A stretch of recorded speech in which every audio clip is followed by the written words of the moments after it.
Guys, the first tournament of Grand Chess Tour 2024 has just finished with the triumph of best chess player in the world, Magnus Carlsen, and I'll walk you through the very important games he played yesterday against Wei Yi and Gukesh Damaraju.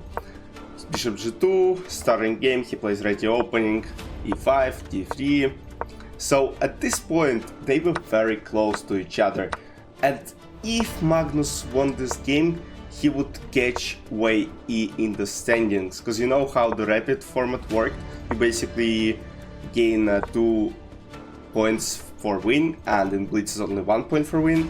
So it's kind of interesting. After the rapid part of the tournament, Wei Yi was actually the first, and right now Magnus was catching up. Magnus won. Alright, I'll talk about it later.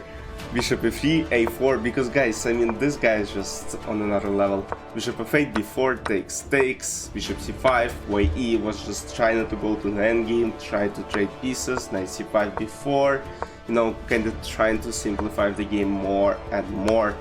Rook a8, knight b8, rook a1, knight b6, takes, knight h4, and now, you know, kind of trying to create pressure, because look, double pawns on d file, and then, you know, weakness on g6, bishop f7, knight g2, and now knight is jumping to either e5 or c4, knight c6, rook a3, rook d7, bishop c4, and according to computer, around here Magnus has a stable advantage.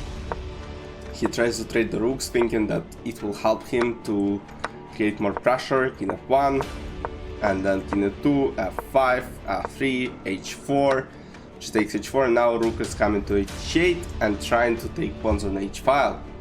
So Magnus is going e takes f5, g takes f5, rook g1, king d6, rook g5, rook h4, rook f5. And Magnus' idea is that after knight f5, basically it's fork, 2-2, 2-2. So rook h3 was played, rook f6, king c7, rook e6, trying to take this pawn. Knight c6 is played, knight d5, king d7, rook g6, rook h1, knight f6 check, king e7, knight e4, and here the position is +2. I mean, Magnus, you can calculate the pawns, 3 pawns for black, 3 pawns for white, but the problem here with black's position, those two pawns on b file, they are doubled. Look at this monster knight on e4, and this knight doesn't even have good squares. Yeah, one on c4 where it will do nothing, and the problem is this knight can't even get to c4, because let's say a5 is blocked, b6 is still covered, and it will take like hours to get there. So, and this knight on e4 is just a real monster. Rook f6, this back, rook d6, rook h2, king d3, rook h1, and now Magnus took a pawn, king f5, and that was blunder's fork. Imagine because of course Wei Yi didn't have a lot of time, and in such high pressure, of course you will make mistakes, you will blunder something, you know, Magnus is squeezing you. Magnus always squeezes those equal endgames, and this is what happens. King f5, knight g3, and Magnus catched up with Wei Yi for the first place. And then let's take a look at the game. We saw the first one when they played Rapid one. I have it on my channel, and this happened yesterday. So Gukesh is playing with white pieces against Magnus, d4, d6, knight c3, c6, plays this modern defense, which is not very solid for black, but again, I can't say that. I mean, Hikaru plays it in Blitz, Magnus plays it, so, you know, of course it kind of gives advantage to the opposite side, but at the same time, you know, when you're trying to go forward, you try to go for a win, this is where the mistakes will come in eventually. So bishop d3, h5, castle, bishop g7, knight h3, rook a, and now not rook h3. Look, because many people would have played rook h3, even myself. Rook h3, because in those types of position I would prefer to go rook h3 and maybe then try to go for g5 push. But actually now I'm looking at it, g takes h3 has very good idea, which happened in the game. f4, d5, e5, knight d7, rook g1, and now Magnus played bishop f8. And now Gukesh plays BAM!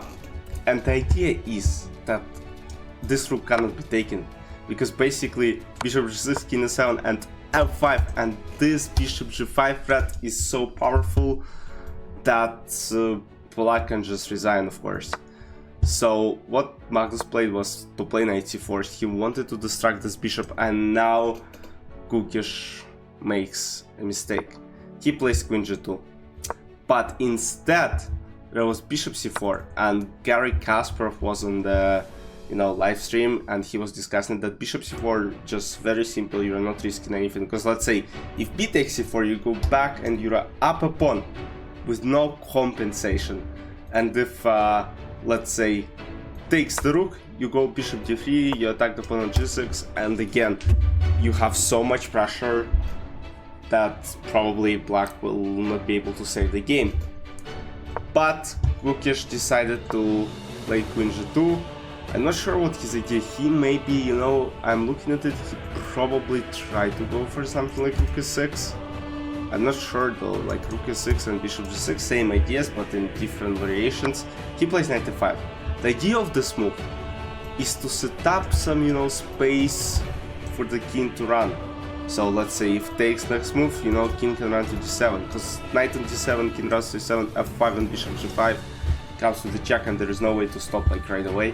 So rook g3 was played to protect the bishop. On e3 takes, queen h4, rook f1, bishop d6, king b1, castle, queen c2, king b7, knight e2, rook g8, f5. And basically, at this point everyone knew Magnus was gonna win this game, because look, when he feels this little insecurity, he will just punish you. Magnus, in those types of positions, he's an absolute monster. Guys, that's why he's the best player in the world. That guy squeezes you. He squeezes you so loud. He wants you to quit this game. He takes a4, rook e2, queen g1, knight c1, queen d4, he takes another pawn. And look, 1, 2, 3, 4, 5 pawns against 2. And of course it's completely winning for black pieces. So they played for a while, bishop d6, rook h2, h3, h2, and after b takes a3, queen a3, king b1, Magnus played king a7. What a move to win the game, and here Kukish resigned, and Magnus, guys, Magnus went on a 10-game winning streak. So, that guy is just an absolute menace. He managed to win the tournament with 26 points. Wei Yi was 25.5, trailing only like half a point, and then Yang Duda on the third place, trailing about 6 points to Wei Yi and 6.5 to Magnus. That's absolutely insane. Impressive win by Magnus Carlsen, and soon we will have Norway Chess, guys. Norway Chess 2024 starts in around 15 days. So, as far as I know, Magnus is playing there, so let's see what happens. And, okay, no recaps for 2 weeks, but other content will come out eventually, so I'll see you very soon. Let me know in the comments what do you think of Magnus's performance in this tournament, because for me, just mind-blowing. I'll see you soon. Bye-bye.